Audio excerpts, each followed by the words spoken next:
자, 우리 성경을 찾겠습니다. 성경 유다서입니다. 유다서 1장 20절로 23절까지, 유다서 1장 20절로 23절까지. 자, 우리 다 같이 성경을 다 같이 한 목소리로 봉독하도록 하겠습니다. 우리 다 같이 봉독합니다. 사랑하는 자들아, 너희는 너희의 지극히 거룩한 믿음 위에 자기를 건축하며 성령으로 기도하며 하나님의 사랑 안에서 자기를 지키며 영생에 이르도록 우리 주 예수 그리스도의 긍휼을 기다리라. 아멘. 23절까지. 어떤 의심하는 자들을 긍휼히 여기라. 또 어떤 자를 불에서 끌어내어 구원하라. 또 어떤 자를 그 육체로 더럽힌 옷이라도 싫어하여 두려움으로 긍휼히 여기라. 아멘. 오늘 우리는 그 사도들이 성도들에게 권면하는 네 가지 권면이 있다고 그랬죠. 그 권면 중에서 이제 마지막 네 번째입니다. 마지막 네 번째인데, 물론 제가 처음 이 말씀을 드릴 때부터 여러분들에게 지극히 거룩한 믿음에 자기를 건축하라라고 말씀했을 때 이것이 가장 중요하다라고 이렇게 말씀을 드렸습니다. 또 성령으로 기도하라라고 말씀을 했을 때도 이것이 가장 중요하다라고, 그리고 또 하나님의 사랑 안에서 자기를 지키라라고 세 번째 권고의 말씀을 드릴 때도 역시 마찬가지로 중요하다라고 말씀을 드렸습니다. 역시 마찬가지로 오늘 마지막 네 번째의 이 권고 말씀이 우리 주 예수 그리스도의 날에 이르기까지, 그렇죠? 21절입니다. 우리 주 예수 그리스도의 지키며 영생에 이르도록 우리 주 예수 그리스도의 긍휼을 기다리라 라고 이렇게 말씀을 했습니다. 자, 그러면 제가 지금 네 가지의 사도들의 권면 속에서 앞에서 세 가지가 다 중요하다라고, 제일 중요하다라고 이렇게 강조를 했다면, 오늘 마지막 네 번째는 또 뭐라고 강조를 할까요? 가장 중요합니다. 다시 말하면 앞에 세 가지를 지극히 거룩한 믿음에 자기 신앙을, 그리고 또 성령으로 열심히 기도하고 하나님과 밀접한 교제를 나누고 긴밀하게 교제를 나누고 또 하나님의 사랑 안에서 정말로 하나님의 진리와 말씀 속에서 은혜를 받고 하나님과 동행하는 그런 삶을 살았다 할지라도 마지막에 가서 틀려지면, 마지막에 가서 삐뚤어지면, 마지막에 가서 다른 길로 가버리면 앞에 가장 아름답고 귀한 것들이 다 무너져 버립니다. 우리말에 공든 탑이 무너지랴 라고 하는 말씀처럼 말이죠. 우리 신앙이 가장 아름다운 모습으로 정말로 훌륭한 신앙 가운데 있다 할지라도 마지막 결론이 하나님의 그 면전에, 하나님의 면전에서 칭찬과 상급으로 결론되지 않는다면 우리의 그동안의 과거의 모든 아름다운 신앙과 그 신앙의 열매들이 아무 소용이 없어지게 된다라고 하는 것입니다. 그래서 마지막 네 번째는 뭐냐고 그러냐면, 우리가 예수님의, 우리 주 예수 그리스도의 영생에 이르도록, 우리 주 예수 그리스도의 무엇을? 긍휼을 기다려. 너무 중요하죠. 계시록에는 여러분들 계시록에 7가지의 그 7가지의 복이 있다라는 걸 아시죠? 계시록을 여러분들이 찾아보시면 계시록 안에 하나님께서 7개의 복을 거기에 감춰 두셨습니다. 첫 번째는 1장 3절이죠. 이 성경의 말씀을 읽는 자와 듣는 자와 그리고 그 가운데 기록한 것을 지키는 자들이 복이 있다라고 시작을 하면서 이렇게 쭉 가다가 마지막 7번째 마지막 복이 뭐냐면 22장인가요? 22장 7절인가 그럴 텐데 22장인가?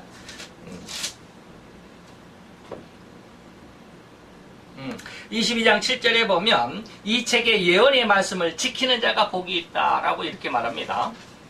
1장 3절 처음에는 읽는 자, 듣는 자, 지키는 자가 복이 있다라고 이렇게 말씀을 하고, 마지막 7번째는 앞에 읽는 자와 듣는 자는 빼버리고 지키는 자가 복이 있다라고 이렇게 말을 합니다. 다시 말하면 이게 반복이다. 이는 반복. 앞에서 시작과 끝의 종말이, 마지막이 똑같다 이 말입니다.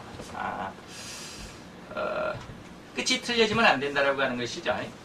자, 그러면 오늘 사도들이 우리 성도들에게 권면한 4가지 권면, 그렇습니다. 첫 번째는 뭐라고 그랬습니까? 지극히 거룩한 믿음 위에 자기 자신의 신앙을 지켜라. 그래서 우리가 가끔 가다가 제가 말씀을 드렸지만 충성과 믿음은 같다라고 하는 말씀을 드렸습니다. 충성과 믿음은 같은 어원입니다. 헬라어로 어원이 같습니다. 어미 변화, 꼬랑지만 살짝 바꿔가지고 그러는데 충성과 믿음은 같은 것이다라고 이렇게 말씀을 했을 때 충성이란 말씀을 제가 한번 말씀을 드렸죠. 충성이라는 게 도대체 뭐냐라고 하는 것입니다. 충성이라고 하는 것이 첫째는 뭡니까? 진리를 기반으로 해야 된다. 라고 그랬습니다. 진리가 아니면 안 되죠. 진리 안에서 충성하지 않으면, 다시 말하면 비진리나 이단과 사이비에 충성하고 있으면 결코 그것이 옳은 신앙이 아니다라고 하는 것입니다. 이게. 그리고 두 번째가 이제 뭐냐면 성령으로 기도하라라고 하는 것, 세 번째는 하나님의 사랑 안에서 자기를 지키라라고 하는 이 3가지의 은혜를 잘 지켰음에도 불구하고 마지막 날 예수 그리스도의 날까지 우리가 기다릴 수 있어야 된다 이 말이죠. 기다리지 못하면 아무 소용이 없죠. 앞에서 아무리 잘해도 이런 비유가 여러분 맞을런지 어쩔런지 모르지만 청년 남녀 간에 아무리 열심히 아무리 예쁘게 연애를 하고 뭐 연애 기간이 3년이니 뭐 7년이니 10년이니 해도 마지막에 결혼에 꼴이 나지 않으면 아무 소용이 없어요. 그죠?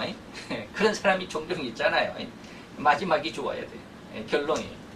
그만큼 이 마지막, 다시 말하면 우리의 신앙의 과정이 중요하기는 합니다. 과정이 중요하긴 합니다. 그러나 결론적으로 우리가 마지막 예수 그리스도의 날, 다시 말하면 예수님의 재림에 예수님을 영접할 수 있고, 그리고 우리가 천국에 들어갈 수 있어야 그것이 진짜 신앙이지. 우리의 중간에 우리 과정, 중간에서 아무리 우리가 여러분들에게 늘 이야기했듯이 마태 7장 22절로 23절까지 내용에서 보면 그 수많은 사람들이 과정이 어마어마했습니다. 과정은 어떻게 했습니까? 예수 이름으로 많은 내가 선지자의 노릇을 했고 많은 기적을 일으켰습니다. 병자를 일으키고 또 귀신을 쫓아내고 또 소경을 눈을 뜨게 하고 엄청나게 많은 일을 했음에도 불구하고 결론이 예수님께서 나 너 몰라라고 하면 아무 소용이 없다라고 하는 게 마태복음 7장 22절 23절입니다. 그죠? 예. 우리는 끝까지 잘 가야 되죠. 우리가 시작이 아름다웠으면 끝까지 잘 가야 돼요. 근데 성경에서 많은 우리들에게 경고의 말씀이 너희가 성령으로 시작했다가 무엇으로? 육체로 마치겠느냐. 하나님이 지극히 거룩한 믿음을 너희들이 무엇으로? 금수와 버러지의 형상으로 바꾸려고 한다. 그래서 그런 내용이 왜 이렇게 이게 끝까지 지켜야 기다려야 한다라고 하는 것, 끝까지 이거 지켜야 한다라고 하는 것이 얼마나 중요하냐라고 하는 것을 우리가 살펴보게 될 것입니다. 또 만약에 그러면 그 하나님의 은혜를 지키지 못할 수도 있는가라고 하는 것이죠.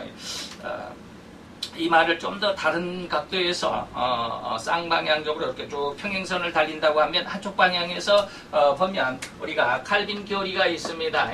칼빈 교리가 있는데 그 칼빈의 교리는 뭐냐면 한 번 구원을 받으면 결코 구원에서 탈락할 수 없다라고 하는 절대 구원이 있습니다. 그 말은 뭡니까? 뭔 소리? 그 말은 뭐냐면 이 절대 구원이라고 하는 것은 철칙입니다. 철칙입니다. 다시 말하면 오늘 이렇게 말씀을 다 들어보면 절대 그 신앙을 가진 사람들은 절대 구원에 이를 수 있습니다. 그런데 이렇게 절대 그 하나님의 은혜 안에서 자기 자신을 지키지 못할 수도 있는 그런 상황이 있습니다. 다시 말하면 자꾸 변명 같은 말인데 우리가 마태복음 13장에 보면 밭에 감추인 보화도 있고요. 밭에 감추인 보화, 그 다음에 지극히 값진 진주, 이런 것들 있죠. 이런 것들을 발견한 사람은 어떻게 했다고요? 진짜로 발견한 사람은 자기 전 재산을 판다 이 말입니다.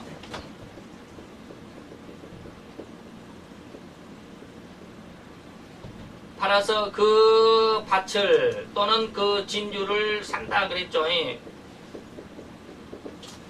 그러잖아요. 그런데 만약 이거 그 밭을 사지 못한다거나 그 진주를 못 사는 사람들은 뭐요? 자기 전 재산을 안 팔았기 때문에 그래요. 다시 다른 말로 하면 이 밭이 그리고 이 진주가 그렇게 귀하고 값지다라고 하는 가치를 미처 깨닫지 못했기 때문에 자기 전 재산을 팔아서 그것을 살려고 하는 욕심이 없었다라는 겁니다. 이 말이 무슨 말이냐면 칼빈의 교리에서 한번 구원을 받은 사람은 결코 구원에서 탈락할 수 없다라고 하는 그 의미가 뭐냐면 정확히 밭의 보화를 보았고 욕심을 낸 사람, 지극히 값진 진주를 보았고 그 진주의 가치를 알고 그것을 사야겠다라고 강력한 욕심을 갖는 사람, 이런 사람들은 결코 이 진주와 밭을 살 수 있다라. 이게 칼빈 교리입니다. 다른 말로 하면. 그런데 이 밭의 보화나 진주를 정확히 그 가치를 인정하지 않는 사람은 자기 전 재산을 팔아야겠다라는 욕심이 없습니다. 내가 이걸 다 팔았고 저기서 꼭 사야만 해 하고는 그런 강력한 욕심이 없다라는 거예요. 정확히 보지 못했기 때문에 그렇다 이 말이죠. 그러면 칼빈 교리가 아닌, 다시 말하면 자기 자신을 지키지 못할 수도 있습니다. 무슨 말인지 이해가 됩니까? 내가 예수를 정확하게 정말로 예수를 나의 구세주라고 확실한 어떠한 체험적으로 느꼈거나 아니면 예수를 만났거나 체험적으로 어떤 그런 은혜가 없으면 예수를 믿는 것을, 다시 말하면 이론과 어떤 이상적인 그런 쪽으로만 생각이 된다면 정확하게 예수를 얻으려고, 예수를 내가 차지하려고 하는 그런 욕심이 거의 생겨나지 않습니다. 이거 말이 이해가 돼야 되는데, 그렇게 되면 어떻게 합니까? 자기 자신을 지키지 못합니다. 왜 지키지 못하나 이 말이에요. 자기 자신을 지키지 못할 수도 있는가? 그렇습니다. 이거 칼빈 교리하고는 좀 다른데 그 의미가 다릅니다. 의미가 다릅니다. 물론 알미니안이라고 하는 교리는 뭐냐면 칼빈 교리하고는 좀 다른데, 이거는 이제 여기서는 이제 뭐 우리가 장로교에서는 뭐 이 칼빈 교리를 따르고 뭐 감리교나 성결교나 뭐 순복음계통에서는 이 알미니안 교리를 따른다라고 이렇게들 신학에서는 그렇게 배웁니다. 알미니안 교리에서는 뭐냐면 구원을 받았지만 구원에서 탈락할 수도 있다라고 하는 그런 교리적인 어떤 그 주장이 있습니다. 그럼 여기에서 보면 이 알미니안주의의 교리가 맞을 수도 있습니다. 그러나 칼빈 교리는 정확히 보았으면 산다 이 말입니다. 정확히 못 보았기 때문에, 다시 말하면 예수에 대해서 정확한 은혜가 없었기 때문에 예수를 떠날 수도 있습니다. 바로 이겁니다. 근데 예수를 떠나는, 다시 말하면 자기 예수님의 날에 이르기까지 기다려야 되는데 기다리지도 못하는 이러한 신앙이 왜 그러느냐, 자기 자신이 일부러 내버리는 것은 아마 극히 드물 것입니다. 근데 다음 세 가지가 아주 강력하게 이러한 우리의 신앙을 버릴 수 있도록 하는 압박이 되기 때문에 이 신앙을 버립니다. 첫째는 뭐냐면 사단이 그만큼 끈질기다라고 하는 의미입니다. 자, 이 말씀에 제가 마태복음 24장 24절을 예로 들었습니다. 마태복음 24장 24절이 뭡니까? 할 수만 있으면 믿는 자라도 끌어내어서 미혹해서 유혹을 해가지고 멸망케 하도록 하는 것이 사단이 하는 일이다라고 예수님께서 이렇게 말씀하셨습니다. 제가 간혹가다 그런 말씀을 합니다. 아무리 영의 은혜를 받은 사람이라도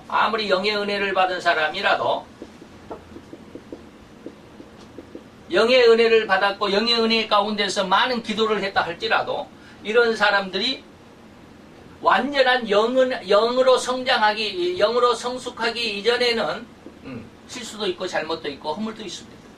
죄를 지을 수도 있습니다.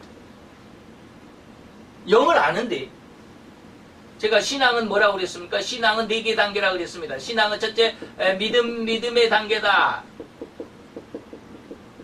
그 다음에 진리의 단계다. 라고 이렇게, 지난번에도 말씀을 드렸습니다. 그 다음에 영의 단계다. 라고 그랬습니다. 그리고 완전 영의 단계인데, 이걸 뭐라 그럴까? 이거는 영으로, 입문하는 단계죠. 그리고 영의 완성 단계다. 여기까지는 인간적인 모습이 분명하게 들어있습니다. 근데 여기는 완전히 인간적인 모습은 없습니다. 제가 이런 말씀을 굉장히 많이 말씀을 드렸습니다. 그렇기 때문에 영의 은혜 가운데 있다 할지라도, 영을 안다고 할지라도, 영이 무엇인 줄 알고 영으로서 하나님 앞에 기도하고 영적인 어떤 하나님과 교류가 있었음에도 불구하고 그는 이러한 영의 완성 단계에 이르기까지, 다만 완전히 영으로 성숙하기 이전까지는 실수도 잘못도 그리고 허물도 죄도 지을 수 있습니다. 왜? 사단이 그만큼 강력하게 끈질기다. 이 영의 완성에 들어가기까지, 완성으로 들어가기까지, 여기는 완전히 인간적인 어떠한 인위적인 것이 없어진다고 그랬습니다. 여기에 성장하기까지, 그 직전까지 사단은 결코 그 성도를 아무리 영적으로 무슨 은혜가 있고 영적으로 깊이가 있고 아무리 그런다 할지라도 사단은 결코 그의 뒷덜미를 놓아주지 않습니다. 언제까지? 여기에 막 진입하기 전까지. 그렇죠? 이걸 알아야 되는데 이게 끈질기다는 말의 의미를 알아야 돼요. 그래서 사단의 그 끈질긴 어떤 그런 성품을 알려면 보혜사의 3대 사역 가운데 죄에 대한 어떤 책망을 받고 진리에 대한 어떤 책망을 받으면서 알게 된다는 말을 제가 예전에 많이 말씀을 드렸습니다. 그래서 이제 지나갔기 때문에 요즘에는 참 말씀을 안 드렸는데, 그 하나님께서, 보혜사께서 예수님의 십자가로 말미암아 우리의 죄를 깨닫게 하는 것이 아니고, 보혜사의 책망에 의해서, 죄에 대한 책망에 의해서 죄를 깨닫게 되면 이런 것을 알려줍니다. 하나님께서. 얼마나 사단이 끈질긴가, 얼마나 사단이 강력한가, 얼마나 사단의 죄를 사용하는 범위가 얼마나 광범위하고 우리 속에 그 호리만큼한 죄가 무엇인지까지 능히 보게 하시는 은혜가 보혜사 성령의 3대 사역 가운데 죄에 대한 그리고 의에 대한 책망을 하실 때 다 보여지게, 다 알려주신다. 근데 죄에 대한 사단이 그런 3대 책망을 받지 않으면 그가 아무리 성도고 집사고 장로고 아니면 목사를 할지라도 죄 가운데 있으면서도 자기는 죄인이라고 생각하지 않습니다.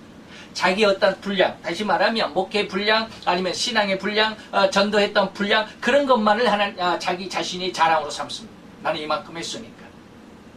그러면서도 자기가 실수하고 잘못하고 허물이 있고 죄를 짓는다라고 하는 사실은 전혀 깨닫지를 못합니다.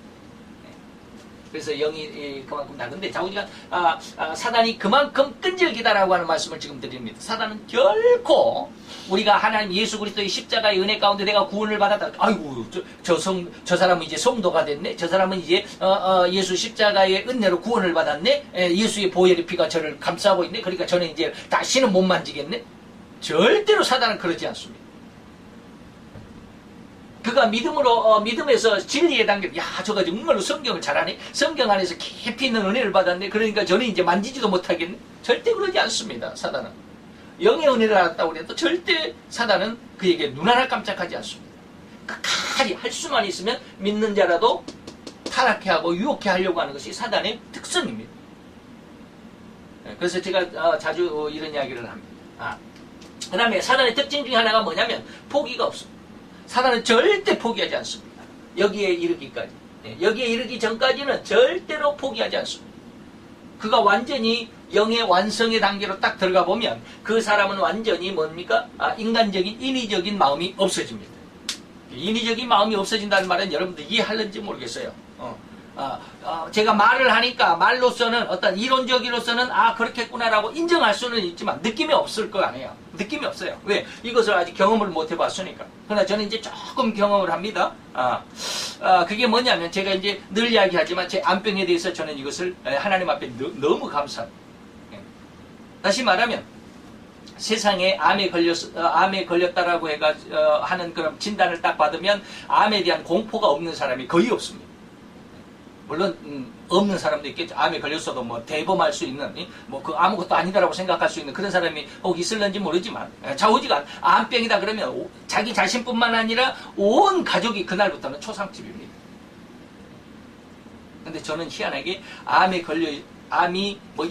초기도 아니고 1기도 아니고 3.5기, 아주 심각하게 바로 직전, 그런 단계에 암이 발병이 됐고 또 발견이 되었음에도 불구하고 전혀 지금까지 호리만큼도 암에 대한 근심이나 걱정이 없습니다. 불안한 마음이 없습니다. 아예 없습니다.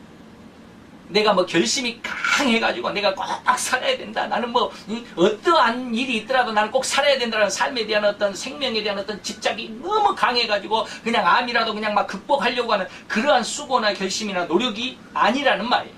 그런 게 없습니다. 저는 삶에 대해서 전혀 집착이 없어요. 물론 죽음이 닥쳐오면 두렵기는 하더라고요. 이 암 외에는 다른 어떤 죽음에 대한 죽음의 어떤 그 압박감이 오면 두렵기는 해요. 이번에도 제주도에 갔을 때 유람선을 한번 타는 그러한 코스, 그러한 뭡니까 이게 일정이 잡혀 있었는데 1시간을 타고 쭉 삼방산 앞에 이제 바다를 도는데 우리가 10월 17일 날 화요일 날 이제 새벽에부터 출발해 가지고 이제 제주도를 갔는데 16일까지 월요일까지 그러니까 우리가 딱 도착을 하니까 어제까지 비가 아주 쫄딱 맞았다고 할 정도로 비가 철철 왔대요. 16일 날까지. 그래서 16일 날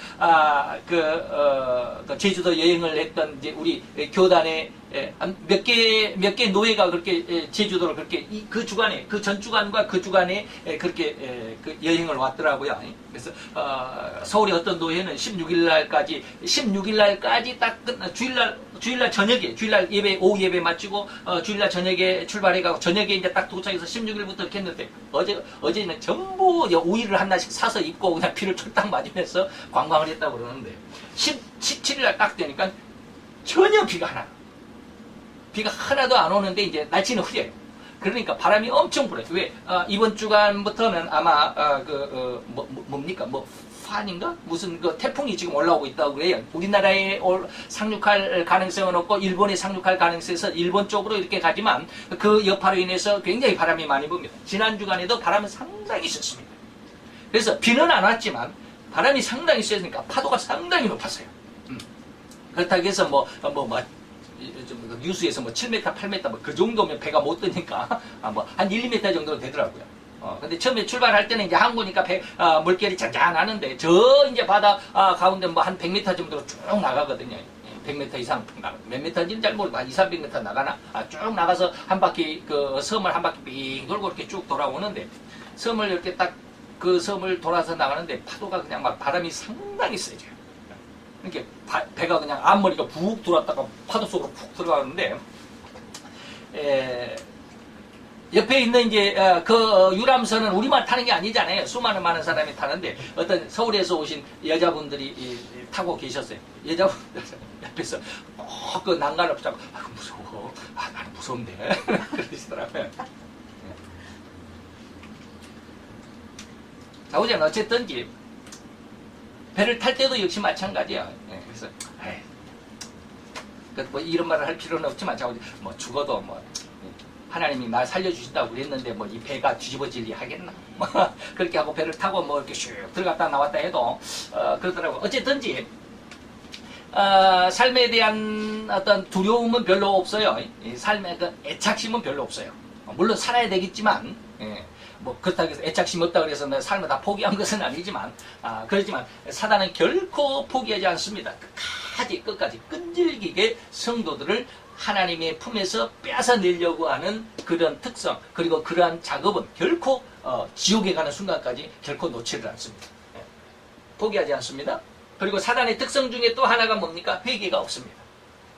성도들을 그만큼 힘들게 하고 고통스럽게 했음에도 불구하고 전혀 회개하는 빛이 없습니다. 또 하나 사단이 우리 성도들이 신앙을 지키지 못할 수 다시 말하면 앞에서 이 세 가지의 은혜로운 풍성한 이런 귀한 신앙의 열매를 맺었음에도 불구하고 그럼에도 불구하고 끝까지 그 성도들을 잡아 물고 늘어지도록 해야 하는 것이 뭐냐면 성도들의 믿음을 와해시킬 만큼 뭐하다? 강력한 능력이 있기 때문에 그렇습니다. 아예 능력이 없으면 아예 접근도 못하죠. 사단의 능력이 아까 제가 말씀드렸습니다. 보혜사 성령의 3대 사역 가운데 죄에 대한 책망을 들으면서 그리고 진리에 대한 책망을 받으면서 이러한 내용들을 이해하게 됩니다. 하나님이 다 가르쳐 주십니다. 저는 한 6개월 동안 그 하나님 훈련을 받았어요. 여러분 한번 생각을 해보세요. 만약에 우리 둘째 아들이 어제 그러던데 자기 회사의 팀장이 지금 그만두려고 한다. 예, 지금 한 50일 회사가 이제 설립된 지 50일 됐는데 50일 동안 아니면 날마다 쉽게 말하면 쪼임을 당한다 이 말이죠. 뭐 못한다. 여러분 한번 생각을 해보세요. 매일 직장에 나갔는데 위에서 상사가 오늘은 야 1번 야 너 왜 이거 못했냐. 끝났어요. 한 2, 3일은 그렇게 못한다 그래도 괜찮겠죠. 그런데 이것이 계속 일주일 지나고 2주일 지나고 한 달이 되면 뭐 어떻게 하겠습니까? 못한다 그래, 못한다. 나 이제 더 이상 안 입고 와서도 나 이제 직장 못 다니겠다고 그럴 거 아니에요. 그죠? 근데 하나님 앞에 성령이 우리 죄를 지적하고 쉽게 말하면 탄핵을 하게 되면 여러분 어떻겠습니까? 저는 한 2, 3년 정도 그랬어요. 절대로 마음에 거부감이 없습니다. 희한합니다. 제가 그걸 하나님 앞에 날마다 죄에 대한 책망, 이거는 하루도 빼지 않았습니다. 하루도 빼지 않고 새벽 기도에 자리에 딱 앉자마자 하나님이 이것은 죄다 라고 이렇게 막 지적을 하십니다. 그 다음날 또 앉자마자 또 이것은 죄다라고 별의별 것을 다 지적을 하십니다. 그런데도 마음은 즐거워요. 희한하죠. 사람들은 절대로 위 상사가 잘못했다라고 이렇게 압박을 주면 견뎌내질 못합니다. 그러나 성령께서 우리의 죄를 지적하면 마음은 굉장히 기뻐요. 여러분들 한번 당해봤으면 좋겠어요. 네. 절대로 하나님 다시는 나 죄인이라고 하지 마세요라고 이렇게 거절하거나 거부하거나 원망하거나 반대하지 않습니다. 오히려 하나님이 지적하면 너무 즐겁습니다. 이것이 죄였군요. 근데 희한한 것은 나중에 또 말씀을 드리겠지만, 기회가 되면 말씀을 드리겠지만, 처음에 하나님이 우리의 죄를, 보혜사가 우리의 죄를 책망을 할 때 우리는 절대로 책망할 때는요, 회개할 생각이 안 돼요. 말이 이상하죠. 죄를 지적을 했으면 회개해야 되잖아요. 하나님이 죄를 회개하는 기간과 죄를 지적하는 기간과 죄를 회개하는 기간이 전혀 분리되어 있습니다. 처음에 하나님이 근 6개월 동안을 매일같이 6개월 정도를 하나님이 죄를 지적하실 때는요, 회개하고 싶어도 회개할 마음이 없어요. 회개가 안 돼요. 의식적으로는 회개해야 돼. 이게 죄라고 그러니까 회개해야 되는데 하나님 회개할 마음이 안 생겨요. 회개할 마음이 안 생겨요. 그러나 나중에 죄를 다 지적하고 나면 어느 순간에 회개를 하는데 엄청 회개합니다. 회개가 되어지만 그래요. 그래서 하나님의 은혜가 없으면, 성령의 역사가 없으면 회개도 안 된다는 말씀 여러분 아시죠? 전혀 그렇습니다. 어쨌든지 그런 모습 안에서 하나님께서 이렇게 사단이 우리의 성도들의 믿음을 와해시킬 수 있어요. 이렇게 아름답고 귀한 신앙으로 무장이 되었음에도 불구하고 마지막 예수 그리스도의 날까지 기다리지 못하도록 하는 강력한 힘이 사단에게 있습니다. 그렇기 때문에 정확하게 이 새 은혜를 가지고 마지막 네 번째 은혜까지 우리가 완성, 열매를 맺을 수 있도록 노력을 해야 된다는 게 오늘 본문의 말씀입니다. 네 번째, 주의 긍휼을 기다려야 된다. 자, 그러면 이런 모습 안에서 긍휼을 얻으라라고, 긍휼을 받으라라고 그랬는데, 긍휼이라고 뭐 하는 것이 뭡니까? 긍휼이라고 하는 것은 불쌍히 여겨서 도와주는 것을 긍휼이라고 말합니다. 긍휼이라고 하는 사전적인 의미가 불쌍히 여겨서 도와준다라는 말이거든요. 그러면 그 긍휼을, 내가 내 옆 사람을 긍휼히 여기는 것도 좋지만 우리는 하나님의 긍휼을 받아야 돼요. 하나님이 나를 불쌍히 여겨서 나를 도와주고 싶은. 그래서 우리가 하나님의 긍휼을 얻지 못하면, 하나님의 긍휼을 우리를 불쌍히 여겨주지 않으시면 우리는 구원받을 수도 없습니다. 하나님이 우리를 불쌍히 여겨서 죄 가운데 너무 심각하게 빠져있기 때문에 그러한 죄의 모습으로서는 구원이 아니라 지옥의 멸망 가운데 영원한 고통 속에 빠질 수밖에 없기 때문에 내가 너를 불쌍히 여겨. 그런 너의 모습을 내가 그대로 방관할 수가 없다. 내가 너를 구원해 줄게 하는 게 하나님의 긍휼입니다. 하나님의 긍휼을 우리는 뭐라고 그러냐면, 히브리서 기자는 뭐라고 그랬느냐면, 하나님의 긍휼과 긍휼을 얻기 위하여 때를 따라 돕는 은혜를 얻기 위해서 하나님의 은혜의 보좌 앞에 담대히 나가라 라고 우리에게 권면하고 있습니다. 이 뭐라고 그랬느냐면, 때를 따라 돕는 은혜를, 때를 따라 돕는다. 때를 따라 돕는다라는 게 뭘까요? 어떤 이런 말씀 보면 성경을 좀 읽어보신 분들은 뭐 하나님의 이른 비와 늦은 비로 우리를 지켜주신다, 이런 말씀도 생각이 나고 막 그러실 수도 있습니다. 근데 저는 이제 때를 따라 돕는 은혜를 비유했을 때 아이와 아빠의 외출을 한번 생각을 해봤습니다. 아이와 아빠가 외출을 하면 아빠는 절대로 아이에게서 눈을 떼지 않습니다. 우리가 요즘에 뉴스에 그냥 아주 그냥 아주 뭐 저런 일이 있었어 할 정도로 쇼킹한 뉴스들이 많죠. 개에게 물려서 아기가 죽었다거나 자기가 기르는 개에게 자기의 아기가 목이 물려서 죽었어요. 또 뭐 연예인 아주 유명하진 않지만 자우자 유명한 연예인의 불독 같이 생긴 그 무슨 불독이 프렌치 불독 뭐 불독 같이 생긴 그 개의 어른 여자가 다리를 물렸는데 그 다리에 폐혈증이 생겨가지고 6일 만에 일주일 만에 죽었어요. 어른도 죽었어요. 자, 그러면 뭡니까? 만약에 아빠가 아이를 관찰할 때 아이와 외출을 했을 때 아이는 절대로 그런 불상사가 일어나지 않도록 끝까지 아이를 지켜봅니다. 딴 데 눈을 돌리지 않습니다. 잘못했다가 딴 데 잠시 한눈 팔리면 아이가 어디로 간지도 모르요. 그래버리면 큰일 나잖아요. 그렇기 때문에 아빠는 끝까지 아이를 지켜봅니다. 아이가 어떻게 잘 가는지 뒤뚱뒤뚱거리면서 아장아장거리면서 가는 모습이 귀엽기도 하지만 그러나 그 아이가 넘어질라 혹시나 다른 어떤 누가 와서 부딪힐라 또 개들이 와서 이런 것들 때문에 지켜보잖아요. 그러다가 웅덩이에 만나서 아기가 멈추라고 있으면 아빠가 얼른 가서 딱 잡아다가 웅덩이를 건네주기도 하고 돌뿌리에 넘어지려고 그러면 돌뿌리도 넘겨주고 아빠가 하는 일이 그거예요. 이게 뭡니까? 이게 때를 따라 돕는 은혜. 우리 성도가 무엇인가 어려움에 봉착했을 때 그리고 무엇인가 해결하지 못했을 때 고통 속에 있을 때 하나님께서 그 순간에 와서 그것을 구해 주신다라는 것입니다. 이게 뭐냐면 즉시 저도 하나님 앞에 이 즉시라는 말을 가지고 엄청 많이 기도했습니다. 즉시란 말이 어디에서 힌트를 얻은 줄 아십니까? 베드로가 물에 빠졌을 때입니다. 베드로가 예수님이 그냥 그 풍랑과 파도, 아까 제가 이제 뭐 제주도 가서 그렇게 파도가 높았다, 바람이 심하게 불었다라고 그 말씀을 드렸는데 아마 그보다 더 불었을 겁니다. 엄청나게 풍랑이 일고 바람이 불고 파도가 넘실거리니까 배가 곧 뒤집힐 것 같이 그냥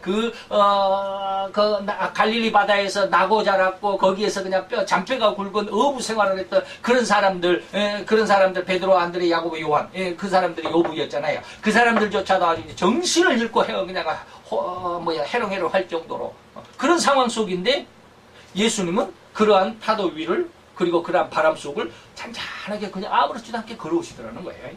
그러니까 베드로가 놀래가지고 야 예수님 나도 이 바다 위로 한번 걸어볼 수 있습니까? 그러니까 예수님 오라고 그러잖아요. 그러니까 베드로가 용기를 내가지고 딱 바다에 발을 디뎠는데 진짜로 바다에 빠지지 않았다. 근데 몇 발자국 가다 보니까 지금 내가 뭐하고 있는 거야? 내가 지금 바다 위를 걷고 있는 이 풍랑 속에 이 파도 속에 하는 순간 빠져버렸다.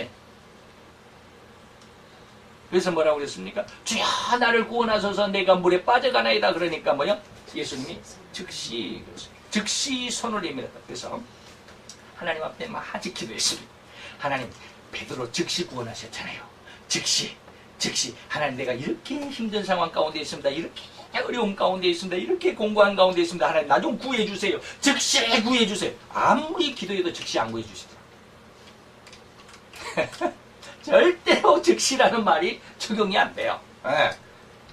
근데 요즘은 느낍니다. 이것이 즉시구나. 이것이 하나님이 나를 즉시로 구원하셨구나. 제가 암을 발견했을 때 뭐예요? 하나님이 3일 전에, 이틀 전에, 3일 전에는 우리 아이들에 대한 하나님이 근심 걱정을 확 해소해 주셨습니다. 네가 낳았다고 해서 네 아들이고 네가 낳았다고 해서 네 딸인 줄 아느냐. 내가 양육하여 길러가는 내 아들이고 내 딸이다. 그 순간 우리 자녀들에 대한 모든 부담과 근심이 싹 사라졌습니다. 그 다음날 새벽에 하나님께서 내가 너를 지키고 내가 너를 인도하마 라는 말씀을 주셨을 때 모든 근심과 그리고 두려움과 불안함이 싹 사라졌습니다. 내 건강에 대해서. 왠지 모르게. 그리고 나서 이틀 후에 검진을 해서 암을 발견했고 발병했을 때 아무런 마음의 근심이나 동요, 이 허리만큼 눈꽃만큼 또 동요함이 없었습니다. 그래. 그리고 지금까지 1년 있다 수술한 지 1년. 작년 6월 23일 날 검진을 해서 발견을 했으니까 이제 그리고 4개월 후인 10월 27일 날 수술을 했습니다. 그러니까 이제 딱 1년이 이제 내일 모레면 1년인데 1년 동안 1년 몇 개월이죠? 1년 4개월이죠? 발견하기부터 1년 4개월 동안 이 암병을 위해서 단 한 번도 기도해 본 적이 없다고 제가 누차히 말씀드렸습니다. 암에 대해서 전혀 저는 마음조차 쓰이지 않습니다. 그게 뭡니까? 하나님의 즉시의 은혜입니다. 하나님께서 내가 암이 발견될 것을 아시고 하나님 내 마음속에 암에 대한 찾아 불안과 근심, 두려움조차도 완전히 그 마음 자체를 뺏어버리고 소멸시켜버린, 그래서 내 마음 자체 속에는 전혀 암에 대한 근심이나 생각조차 없습니다. 의식조차 없습니다. 단지 화장실 가서 불편할 뿐이지. 그래서 즉시라는 말을 요즘에 많이 경험하고 의식하게 됩니다. 아, 이것이 하나님의 즉시구나. 그래서 곧장 뭐 오늘 하나님 내가 지금 100만 원이 필요한데, 이거 하나님 1000만 원이 필요한데 오늘 5시까지 필요합니다. 오후 5시까지 필요합니다. 오후 5시가 되기 전에 하나님께서 1000만 원 딱 주는 게 즉시라는 의미는 아닙니다. 그런 의미에서 나중에 조금 있다가 이제 기다리라는 말씀의 의미 속에서 그런 말이 나와요. 들겠죠. 자, 이렇게 해서 하나님께서 우리를 즉시로 도우시는데, 하나님의 도우심은 성도의 신앙을 성장하게 합니다. 다시 말하면 우리가 하나님이 처음에는 하나님을 잘 믿으라라고 그래도 잘 안 믿어져요. 그죠? 많은 사람들이 교회 가자 그러면, 불신자들 가운데 교회 가면 떡을 주냐 밥을 주냐 그래요. 교회 가봐야 무슨 소용이 있느냐. 떡 줍니다. 밥도 줍니다. 모든 것 다 주십니다. 근데 아직 그게 경험이 없잖아요. 경험이 없으니까 믿을 수가 없어요. 믿을 수가 없으니까 하나님은 아예 내 삶에서 제외시켜버리는 거예요. 그래서 예수님 앞으로, 하나님 앞으로 갑시다. 이번 주일날 우리 교회 한번 나와보세요. 그래도 교회가 뭐예요? 하나님 봤어요? 밥을 줘요? 떡을 줘요? 그러잖아요. 믿음이 없어요. 그런 사람들에게 하나님이 계속 하나님을 하나하나, 아주 작은 것부터 하나하나 경험을 시킵니다. 그러면서 신앙이 성장하게 합니다. 뭐 하도록? 신앙이 성장하는데, 이 신앙의 성장이 뭐냐면, 급기야는 그렇게 하나님이 뭐 교회 가면 예수를 믿으면 밥을 주냐 떡을 주냐 했던 그 마음이 뭐냐면, 궁극적으로 결과적으로는 이 믿음을 성장하게 하는데, 이 믿음의 성장의 궁극이 뭐냐면 여호와는 나의 주관자다라는 것입니다. 아, 하나님이 내 삶을 주관하고 계시구나. 그래서 하나님이 내가 중학교 때 무엇에 관심을 갖게 하시고, 그래서 내가 고등학교를 실업계를 공고를 갈 건지 상고를 갈 건지 그냥 인문계를 갈 건지 아니면 뭐 인문학을 할 건지 아니면 자연계를 할 건지, 하나님께서 내 머릿속에 그렇게 어떤 길을 열어주셨구나. 의식을 갖게 하셨구나. 그리고 거기에 대해서 열심히 대학을 가서 열심히 공부하게 하시고 추구하게 하시고, 그래서 내가 이렇게 이러한 실력, 이러한 능력을 갖추게 하셨구나 라고 하는 의식이 들어오기 시작합니다. 뭐하면? 믿음이 성장하게 되면. 그 전에는, 그런 믿음이 성장하기 전까지는 그냥 뭐 내가 뭐 공고를 기술을 배우고 싶어서 내가 공고를 갔지. 내가 뭐 은행에 취직하고 싶으신가 뭐 내가 상고에 갔지, 뭐 하나님이 뭐 나를 상고에 보냈나? 뭐 이런 생각뿐이에요. 그러나 그런 하나하나의 그 작은 하나하나의 하나님의 은혜 위에 은혜가 또 그 은혜 위에 덮이고 쌓임으로 인해서 궁극적으로는 하나님이 내 삶을 주관하고 계시구나. 하나님이 나의 모든 삶의 마지막에 나를 재판하실 재판자로서 내 인생을 주관하시고 재판하시는구나라고 하는 믿음의 성장하기까지, 다시 말하면 하나님 앞에 전폭적으로 매달리는, 이것을 뭐라고 그럽니까? 영의 완성단계라고 그래요. 거기에 이르기까지 하나님 우리를 절대로 놓지 않습니다. 정확히 하나님을 봤다고 한다면, 그가 믿음을 통해서, 진리를 통해서 영을 알게 하시고 영으로 성장하게 하기까지 하나님은 결코 그를 놓아주지 않습니다. 그리고 성도는 그 하나님의 훈련 속에 꼬박꼬박 아주 힘들어도 아주 오랜 시간 동안이라도 하나님 앞에 훈련을 감당하게 되어 있습니다. 이것이 뭐예요? 궁극적으로 여호와 하나님은 나의 주관자시다. 이 말의 의미가 뭐예요? 다니엘이라는 뜻이에요. 그래서 우리 둘째 아들의 이름을 다니엘로 지었어요. 제가 그때 한참 다니엘서를 공부하다가 너무 큰 은혜를 받았어요. 그래서 둘째를 낳으면서 이름을 다니엘이라고 지었는데, 여호와는 나의 주관자, 내 삶의 주관자예요. 내 일거수일투족을, 내 삶의 하루하루를 하나님께서 나를 이렇게 저렇게 하신다라고 하는 거예요. 이게 우연이 아니더라는 거예요. 이제 지나오고 보니까 이게 우연이 아니에요. 하나님이 그렇게 하셨어요. 그리고 그렇게 하셨어요. 그리고 또 그렇게 해야만 하셨어요. 왜? 하나님이 내가 너의 주관자라고 하는 그 믿음과 그 현실, 실제적인 현실로 내가 너에게 체험시켜주기를 원했다라고 하는 하나님의 도우심, 긍휼입니다. 하나님 우리를 긍휼히 여기셨기 때문에 그래요. 그래서 예수님께서도 뭐라고 그랬느냐면 왜 이러한 긍휼이 필요한 성도들에게 필요하냐면 요한복음 6장 39절에 보면 예수님께서 나에게 아버지가 나에게 주신 자 성도들 중에 단 하나도 잃어버리지 않는 것이 내 사명이다 라고 예수님이 자기 사명을 밝혔을 때 이 사명 안에서 뭐가 있습니까? 예수님은 반드시 나를 때를 따라 도우면서 그래서 궁극적으로 여호와는 나의 주관자가 되신다라고 하는 믿음을 갖기까지 예수님은 나를 항상 지키신다라고. 그리고 마지막 이런 긍휼을 얻는 비결을 한번 이렇게 긍휼을 얻어야 된다고 그랬잖아요. 이 긍휼을 얻지 못하면 여기에 빠질 수도 있습니다. 이런 긍휼을 얻어야만 하나님의 긍휼을 이런 하나님의 긍휼을 얻어야만 돼. 그러면 어떻게 이런 긍휼을 얻을 수 있습니까? 비결이 뭐요? 성경과 기도입니다. 말씀을 많이 읽어라. 성경 말씀을 많이 읽어야 돼. 그래야 이단에 빠지지 않을 수 있어요. 기도를 많이 해야 돼. 그래야 하나님과의 이러한 교제가 가능해질 수 있습니다. 네? 네. 그래서 하나님과 밀접하게 교제하는 훈련이 절대적으로 필요합니다. 그리고 마지막 이제 전체적으로는 세 번째인데 이제 긍휼과 기다리라고 하는 두 번째 기다리라고 하는 것이 뭐예요? 기다리라는 말은 다른 말로 하면 인내하는 말이죠. 참아라고 하는 말이나 견뎌라라고 하는 말과 똑같죠. 기다리라.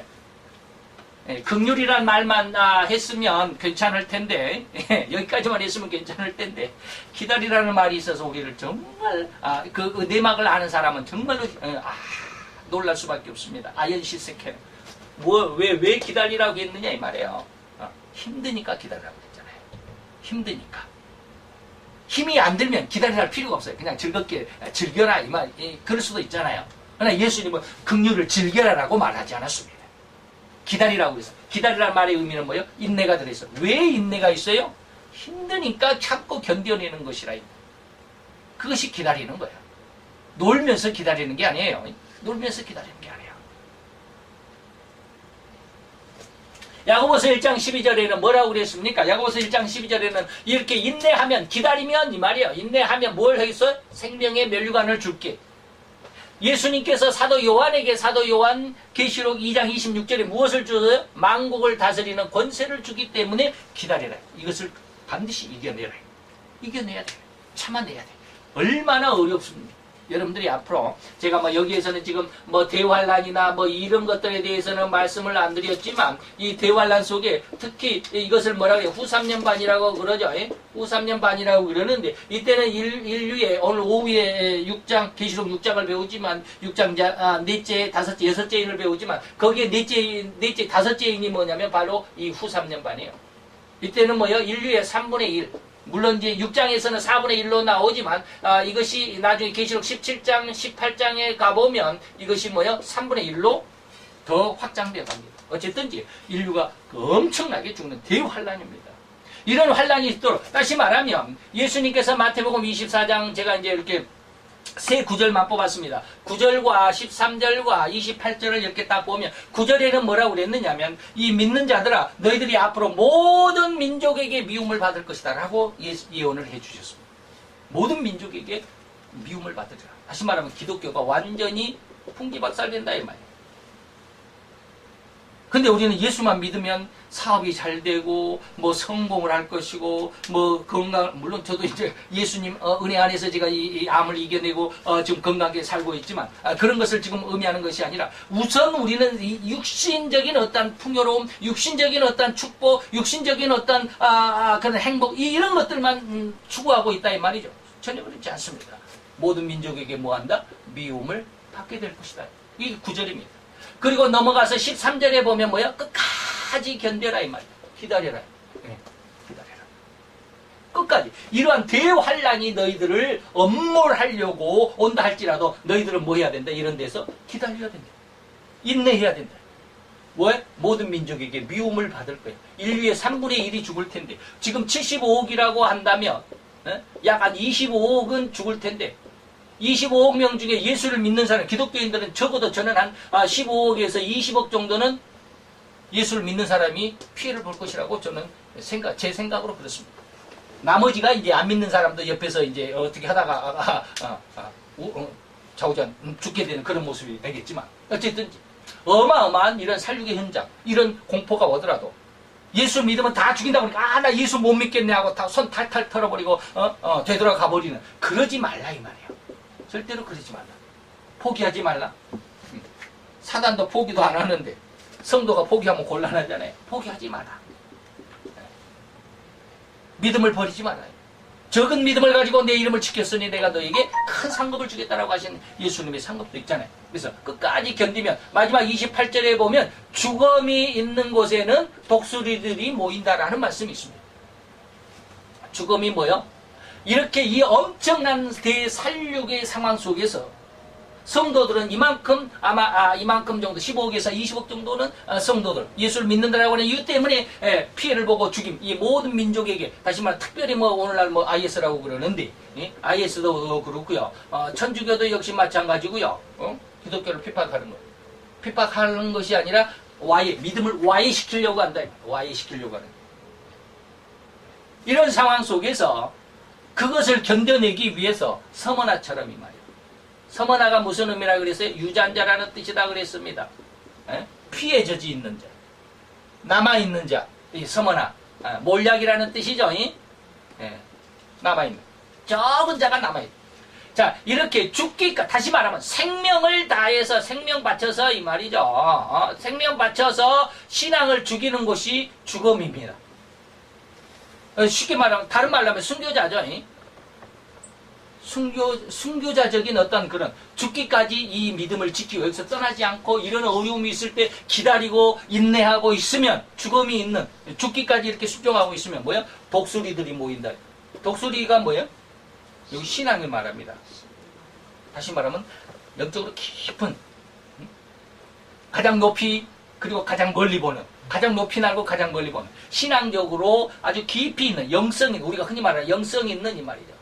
영성의 은혜를 가진다. 이 말을 다른 말로 하면 성도 이 말이에요. 성도가 모여든다 이 말이에요. 죽음이 있는 곳에, 신앙의 희생이 있는 곳에 성도들이 모여든다. 다시 말하면 이건 뭐예요? 어디에 있어요? 천하만국을 다스리는 권세가 뭐예요? 여기요. 독수리들. 이해가 되십니까? 네.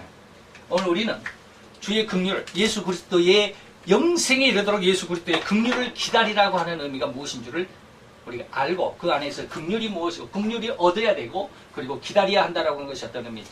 그래서 여기에서 우리가 어떻게 이 긍휼을 하나님께서 긍휼을 주실 때는 뭐예요? 궁극적으로 여호와는 나의 하나님이 되신다라고 하는 신앙으로까지 성장하도록 하나님께서 이것을 우리가 아주 천천히 그리고 아주 탄탄하게 이 신앙을 가도록 하시는데, 처음에 하나님께서 저에게 은혜를 주실 때, 영을 알게 하실 때 뭐라 그랬을까요? 네 속에 참 세상이 많다라고 하시면서 내 속에 있는 혈기, 분노, 그리고 내 육신적인 것, 욕심적인 것, 그리고 이런 어떤 감정적인 폭발, 이런 것들을 하나님께서 다스리라고 그런 말씀을 하셨어요. 그래서 혈기를 버리는 게 뭘까? 내 욕심을 버리는 거야. 내 주장을 버리는 거야. 처음에는 그렇게만 생각하죠. 근데 참 우연히 하나님이 다시 말씀하십니다. 똑같은 말씀을 하시는 것이 아니라 또 달리 말씀을 하십니다. 은혜를 주십니다. 혈기라고 하는 것이 무엇이구나. 혈기라고 하는 것은 내 것이지만 이것이 죄성이라고, 이 혈기나 내 감정이나 내 분노라고 하는 것이 죄성이라고 하는 것을 알기까지는 굉장히 오랜 시간이 걸려요. 그리고 그것을 철저하게 버려야 된다라고 하는 것. 아까 내 전 재산을 판다라고 하는 게 그런 의미거든요. 많은 훈련이 지나고 난 다음에 네 혈기를 버린다라고 하는 것이 네 전 재산을 파는 거예요. 네 죄성을 철저하게 다스림을 받는 거예요. 그러면서 하나님이 인내가 무엇인 줄 알게 하셨습니다. 인내가 뭐냐? 바로 이런 데서 인내야. 그냥 앞으로 대환란이 올 거니까 거기에서 견뎌내면 되겠습니까? 인내라고 하는 것이 그냥 아주 조용한 곳에 아무런 터치도 받지 않는 곳에 앞으로 이제 적그리스도가 나타나서 세상을 장악할 때 그 세상의 그 아주 흉악한 권세에 그 영향이 미치지 않는 저 시골 아주 구석에 우리 우리가 영화의 뭡니까 웰컴 투 동막골인가 뭐 그런 거 있죠. 예. 강원도 그 동막골이라고 하는 그 마을은요, 우리나라가 6.25가 났을 때 6.25가 전쟁이 터진지도 몰랐답니다. 그만큼 산골짜기가 있어요. 예. 이게 전쟁이 일어난지도 모르고 공산당이 누군지도 모르고 국군이 뭔지도 몰라요. 그러니까 공산당이 밀고 인민군이 밀고 들어오니까 인민군 만세하다가 또 국군이 이렇게 쳐도니까 국군 만세하고 뭐 그랬다는 이야기가 있어요. 이게 전혀 몰라. 그러니까 그런 것처럼 아주 그냥 어떤 목사님처럼 이 전 세계가 이제 대환란에 들어가면 그거 피해야 되니까 피난처가 저 피지섬이라고 해갖고 피지섬에 그 행정력이 저 그리스도의 행정력이 미치지 않은 저 피지섬에다가 뭐 동굴을 파고 들어간다든지 뭐 그런 게 아니라 저도 그렇게 생각을 했어요. 그래서 제가 우리나라 지도를 펴놓고 우리나라 섬 중에서 유인도, 무인도는 살기 힘드니까 유인도 중에서 작은 섬들, 육지에서 멀리 떨어져 있는 섬들, 이런 것들을 찾아본 적도 있습니다. 하나님의 은혜라 그랬습니다. 하나님의 은혜의 평강은 그런 게 평강이 아니에요. 아무도 터치하지 않고 아무런 간섭도 없고 나 혼자 내 멋대로 아주 편안하게 사는 게 평강이 아니야. 환난 중에 기뻐하는 것이 평강이야. 라고 알려주셨어요. 사단이 이 세상을 후 3년 반 동안 인류의 3분의 25억을 죽이는 그 엄청난 살리기 현장 속에서라도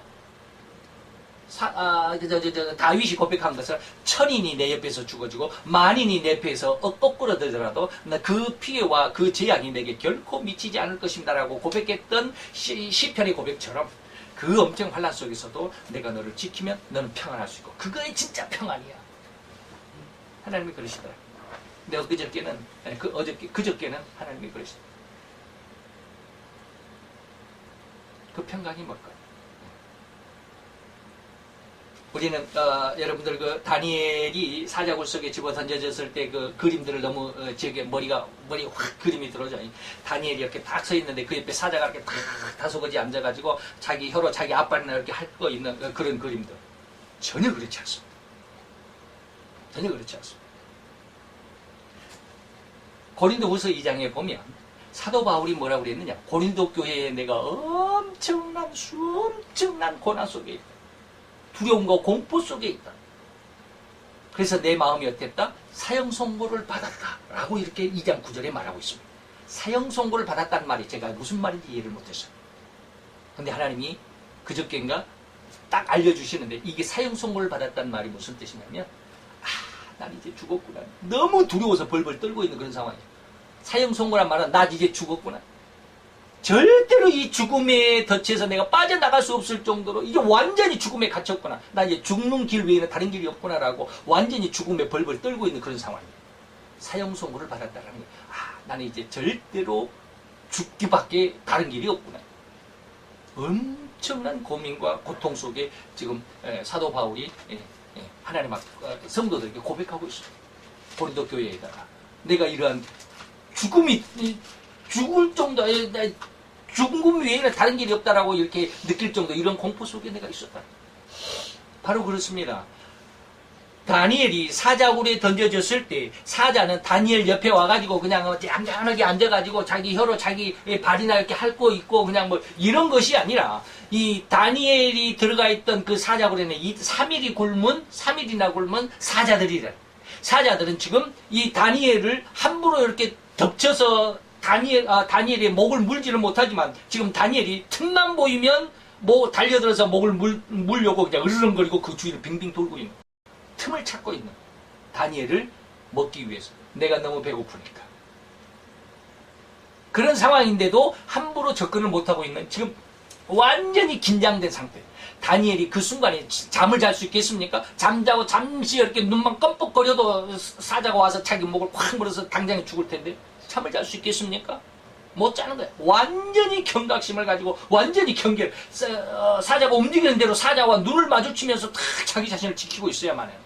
그 밤새도록 그렇게 하고 있었을 거예요. 이게 다 사도 바울이 고린도 교회에 고백한 고백과 똑같은 거예요. 하나님 그걸 말씀하셔. 지금 우리 상황이 그렇대. 네 상황이 그렇대. 너 지금 여기서 정신을 못 차리면 거기에 빠져버려. 넌 거기서 죽어. 죽기밖에 다른 길이 없어. 절대로 경각심을 가져야 돼. 그런데 내가 너를 지켜줄게. 내가 너를 긍휼을 내가 너에게 긍휼을 주고 이 긍휼을 얻기까지 너는 기다려야 되는데 긍휼을 어떻게 하는 것이 난 줄 아느냐? 죽은 자를 다시 살리신 하나님을 의뢰하기 위한 것이다. 이게 뭐요? 여기. 뭐야? 아까 죽었다고 그랬잖아요. 모든 민족이 끝까지 견디면 죽는다. 여기도 뭐야?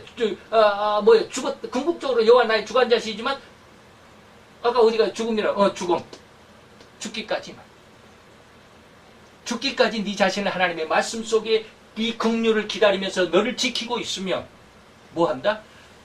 죽은 자를 다시 살리신 하나님이 너를 지켜줘요.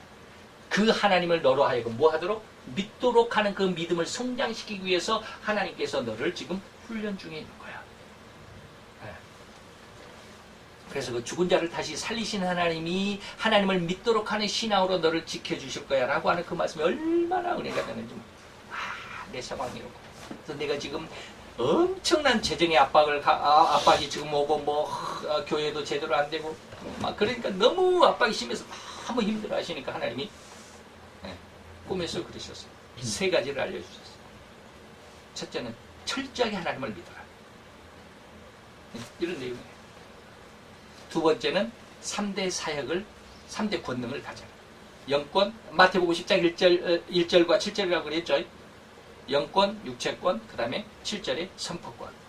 3대 권능을 가져야만 해요. 그것이 인간적으로, 그건 하나님의 은혜지만, 앞에 두 가지는 하나님의 은혜지만, 인간적으로 네가 그걸 가져야 이길 수 있어. 세 가지를 말씀하셨어요. 꿈에 그러죠. 그러면서 이렇게 그 말씀, 고린도후서 2장 9절을 말씀하셨어요. 너무 은혜가, 하나님, 내가 세상을 보면 나는 정말 정신 차릴 수가 없어요. 재정적인 문제도 그렇고. 아주 정말 이게 잠깐 하나님 앞에 기도하는 것 외에 세상적인 것으로 눈을 돌리기만 하면 저는 아무런 소망이 없어요. 병도 병이려니와 그리고 카드 대출도 그러고 뭐 살아나갈 길이 없어. 근데 뭐냐? 네가 끝까지 거기서 죽기까지 복종하면 다시 죽음에서 다시 살리신 하나님이 너를 도우실 거야. 그 하나님을 믿도록 하기 위해서 너를 훈련시키는 거야 라고 하신 말씀이 고린도서 2장이야. 그래서 여러분들이 여기까지 긍휼을 얻어야 되는데 끝까지 그 긍휼 얻기까지 기다릴 수 있는 이 믿음으로. 그것은 왜 그렇게 하시느냐? 우리를 궁극적으로 여호와는 나의 주관자가 되시고 여호와는 나의 하나님이 되신다라고 이 믿음으로 성장하게. 그래서 네 자립신앙이 되도록 하기 위해서 하나님이 돕지 않아도 능히 그 영의 완성 단계는 하나님이 돕지 않아도 하나님과 이미 동행하고 있는 그런 삶이 되도록 하기 위해서 하나님이 우리를 훈련하십니다. 이 과정을 모든 훈련을 하십니다. 그 훈련 속에 오늘 이 긍휼을 얻기까지 이런 훈련 속에 이런 열매를 얻기까지 풍성한 하나님과 동행하시고 하나님과 교제하시고 하나님의 은혜 가운데서 기뻐하시는 우리 성도님들 되시기를 축원합니다. 기도합시다. 할렐루야. 주님 여호와여 주께 감사를 드리나이다. 주의 영광 앞에 있는 아름답고 귀한 우리들, 오늘 이 시간 아버지여 영생에 이르기까지 우리 주 예수 그리스도의 긍휼을 기다리라 하셨사오니 하나님께서 우리를 긍휼히 여기실 것이고 그것을 기다려야만 하고 그것을 붙잡아야만 되고 얻어야만 한다고 하셨사오니 때를 따라 돕는 이 은혜를 얻는 하나님의 귀한 아들과 딸들, 하나님의 백성들이 다 되어가며 성숙하여 갈 수 있도록 주님 역사하시고 그들의 마음을, 그들의 믿음을, 그들의 신앙의 중심을 붙잡아 주옵소서. 오늘도 주님의 사랑 우리 가운데 함께 하심을 믿고 예수 그리스도의 이름으로 감사와 기도드렸사옵나이다. 아멘.